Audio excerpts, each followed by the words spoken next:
झारखंड में पिछले एक वर्ष से ईडी की कार्रवाई तेज है और जमीन घोटाले, अवैध खनन के बाद अब शराब घोटाले तक पहुंच गई है। बता दें कि झारखंड में लगातार शराब घोटाले की ईडी जांच कर रही है और इस जांच में एक दिन पहले कल की बात करें तो करीब 32 ठिकानों पर झारखंड में ईडी की दबिश देखी गई थी और कई जगहों पर देर रात तो छापेमारी खत्म हो गई।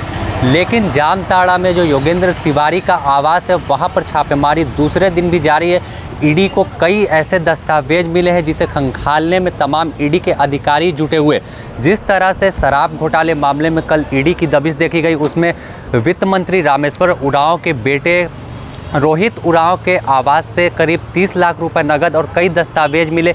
इसके अलावा विनय सिंह और फिर योगेंद्र तिवारी के यहाँ से करोड़ों रुपए के जेवरात मिले हैं जिसका मूल्यांकन अभी जारी है। इसके अलावा कई ऐसे दस्तावेज मिले हैं जिसकी जांच ईडी कर रही है और इन तमाम जांच के बाद कई लोगों को ईडी तलब करेगी और संभवतः शनिवार या सोमवार को योगेंद्र तिवारी और योगेंद्र तिवारी के भाई अमरेंद्र तिवारी को ईडी दफ्तर में तलब किया जा सकता है और उनसे पूछताछ होगी कि जिस तरह से करोड़ों रुपए के लेन देन के दस्तावेज मिले हैं, खाता का ट्रांजैक्शन मिला, इन तमाम चीज़ों को ईडी के अधिकारी खंगाल रहे हैं। और जामताड़ा स्थित योगेंद्र तिवारी के आवास पर फिलहाल जो दबिश है वो अभी ख़त्म नहीं हुई है। अगर बात करें जामताड़ा आवास पे तो योगेंद्र तिवारी वहीं के रहने वाले हैं और झारखंड में यह बात काफ़ी दिनों से चर्चाओं में थी कि दिल्ली और छत्तीसगढ़ से ही बड़ा शराब घोटाला झारखंड में हुआ है। तो इसके किंग पिन योगेंद्र तिवारी तो हैं, तमाम जिलों का टेंडर उन्हें मिला था।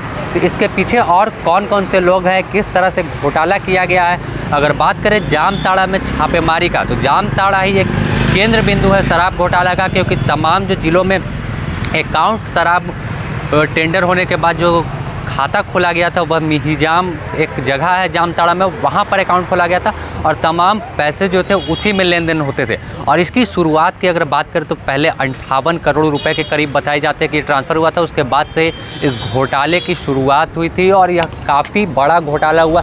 सरकारी शराब दुकान में नकली शराब बेच दी गई, शराब में पानी मिलाकर बेच दिया गया। एक विशेष जो ब्रांड था उसका शराब दुकानों में मिल रहा था। तो इन तमाम चीज़ों की लगातार ईडी को शिकायत मिल रही थी और इसका लिंक छत्तीसगढ़ शराब घोटाले से जोड़कर भी ईडी देख रही है, क्योंकि विनय चौबे जो है उनसे भी ईडी छत्तीसगढ़ की पूछताछ कर चुकी है छत्तीसगढ़ के शराब घोटाला में। तो उन तमाम चीज़ों को खंगालने के बाद अब ईडी की कार्रवाई झारखंड पहुंची है और झारखंड में शराब घोटाले में जल्दी कई नए चेहरे बेनकाब होंगे, कई लोगों के चेहरे से नकाब उतरेगा, क्योंकि यह घोटाला आने वाले दिनों में ज़मीन और जो अवैध खनन है उससे भी बड़ा घोटाला उजागर हो सकता है और कई जो रसूखदार हैं, कई ब्यूरोक्रेट्स हैं, उन तक ईडी की गाज गिर सकती है।